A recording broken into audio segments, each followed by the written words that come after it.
สบายดีพ่อแม่พี่น้องเนาะเซาแยงนี่มือเซาแยงเฮ็ดอันมะม่วงยัดใส่อัวมะม่วงอัวนั่นเองเนาะแล้วก็มีคอมเมนต์มาเพิ่นว่าลาวเหอข้อมูลกับนักข่าวดันทึกต้องแล้วเพิ่นว่านี่แหละข้าวเหนียวมะม่วงเป็นของคนลาวแท้ 100%แต่ของไทยแม่นสังขยาเพิ่นว่าสังขยามะม่วงพอเราเฮาซื้อข้าวเหนียวยัดเข้าไปในมะม่วงจักสิแม่นมาพิดเถียงกันเฮ็ดอีหยังมาหาสแต็กแดกดันย้อนอีหยังเรื่องโลแบบนี้น่ะเห็นแล้วมันบ่เป็นหน้าที่ประทับใจเลยพี่น้องสัญญาบ่ได้เว้าอีหยังสัญญาบ่ได้ไปเถียงนำผู้ใดบ่ได้สแต็กแดกดันนำผู้ใดสัญญาก็ต้องขอโทษขออภัยหลายๆถ้าว่าเจ้าแบบว่าเจ้าก็บ่ควรแบบเสิร์ชคำเว้าอย่างนี้กับอันในคอมเมนต์ที่คลิปสัญญาขอสัญญาบ่ได้ไปเถียงอีหยังเนาะสัญญาแค่บอกว่ามีเพียงแต่ว่าบ้านข่อยยัดมะม่วงแบบนี้เอิ้นอัวมะม่วงเด้อหรือว่าเอิ้นมะม่วงปอเลิกเอิ้นมะม่วงอีหยังก็แล้วแต่เนาะแต่มันจะบ่เอิ้นแบบข้าวเหนียวมะม่วงแต่ว่าเพิ่นมาว่าสิมาเถียงหาสแต็กแดกดันฉันยังบ่ได้เถียงอีหยังเลยก็มีแต่ว่าสำหรับข่อยนี่ผมมักกะทิอีแต่เท่านั้นเนาะแต่ฉันยังก็อยากบอกว่าจังซี่เด้อฉันยังก็เห็นในหลายคลิปอยู่ออกมาเว้ามาว่าแต่ก็มีจำนวนส่วนหลายที่ว่าบ่เห็นดีนำเนาะจำนวนหน่อยเท่านั้นที่ว่าเห็นดีนำแล้วก็จังมีแบบพี่น้องหรือว่าอีหยังไทยเฮือนเพิ่นบ่เลือดน้องๆเพิ่นก็ออกมาก็ปกป้องเพิ่นคือกันเนาะสัญญาก็เห็นอยู่ตัวนี้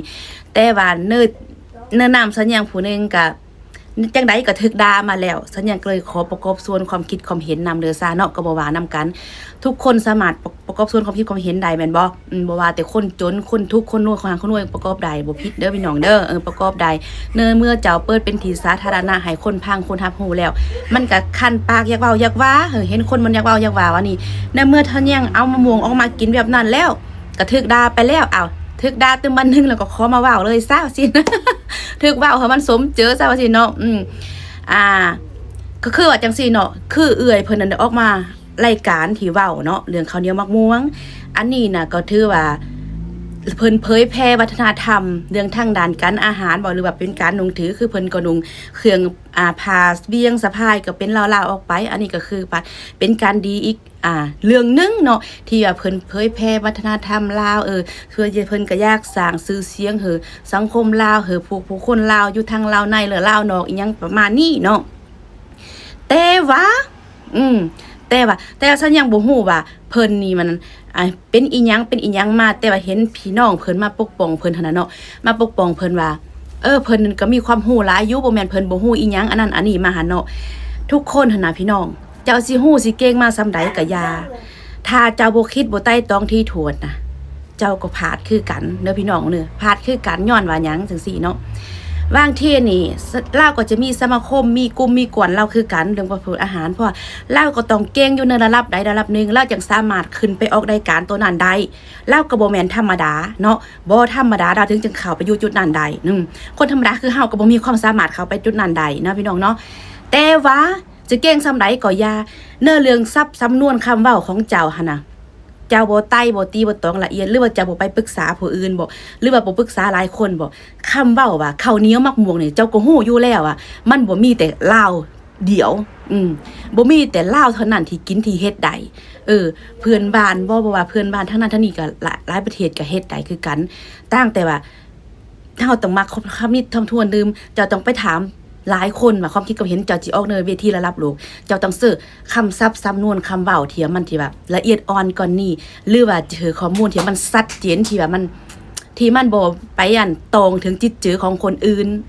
เลือกคนอื่นเขาระคายเครื่องนำก็คือจังซี่เลยหลายคนก็ต้องเลยออกมาขอโทษย้อนคำเว้าของเจ้าย้อนการข้อมูลของเจ้าที่มันยังบ่ครบถ้วน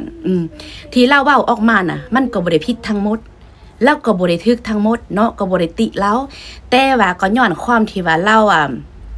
ยังเสิร์คำเว้าสำนวนที่มันยังบ่ได้มันบ่ครบซั่นซะมันยังบ่ครบบ่เรื่องมันยังบ่เสื่อมโยงมันละเอียดที่มันครบถ้วนเนี่ยนะมันออกมาเพื่อให้ผู้พังที่ว่ามันก็เป็นแบบนี้สิน้องเนาะก็เป็นอันนี้ก็เป็นลามากันมาสำหรับแนวคิดสัญญามันเป็นแบบนั้นถ้ามาเราออกมาเดี๋ยวนี้มันเป็นเรื่องดีบ่มันดีอยู่100%ถ้าว่าเราเว้าให้มันละเอียดอ่อนกว่านี้แล้วเว้าให้มันถึกกว่านี้แสดงว่าคำเว้าของเรานี่มันคล้ายๆกับว่าเรานี่อยากยึดเป็นของต ตัวเองผู้เดียวอยากเป็นของลาวผู้เดียวว่าซั่นๆเนาะลาวหรือว่าลาวเป็นอาหารลาวว่าซั่นๆความหมายน่ะ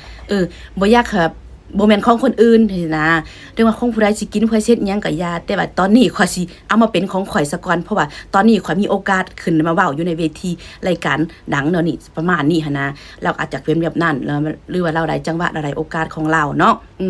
เราก็เลยบ่คำนึงถึงสาว่าข้าวเหนียวมักม่วงนี่มันที่มาที่ไปมันเป็นแบบใดเลยเราสำหรับสอนอย่างนั้นเราเป็นคนที่มีความรู้ระดับนั้นเราควรจะไต่ตองให้มันถี่ถ้วนก่อนนี้ได้ก่อนเจ้าสิมาเว้าเจ้าควรจะเว้าให้มันแบบ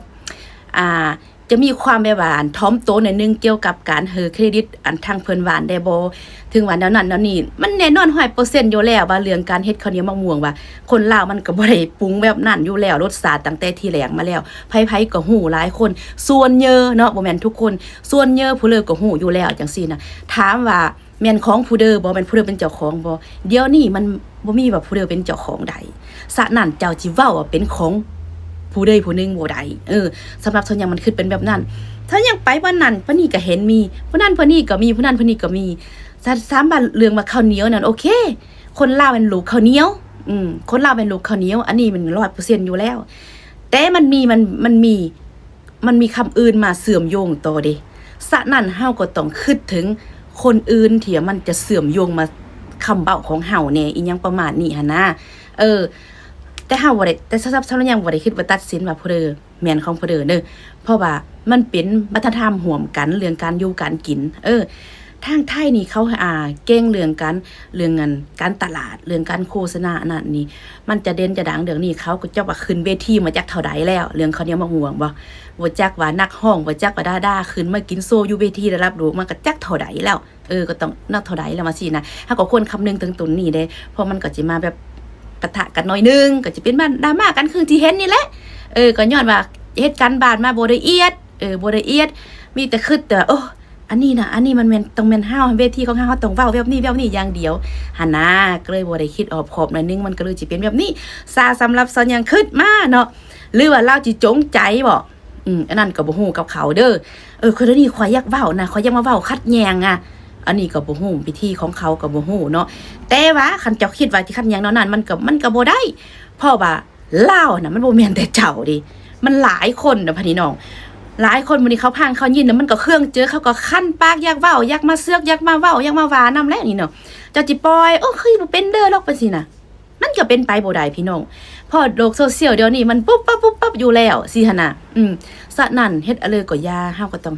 เครดิตเขาแน่เฮาก็ฮู้อยู่เกจือล่ะมันซ้ำเด้อเนาะสว่าคราวนี้มะม่วงทางภาคไทยมันมี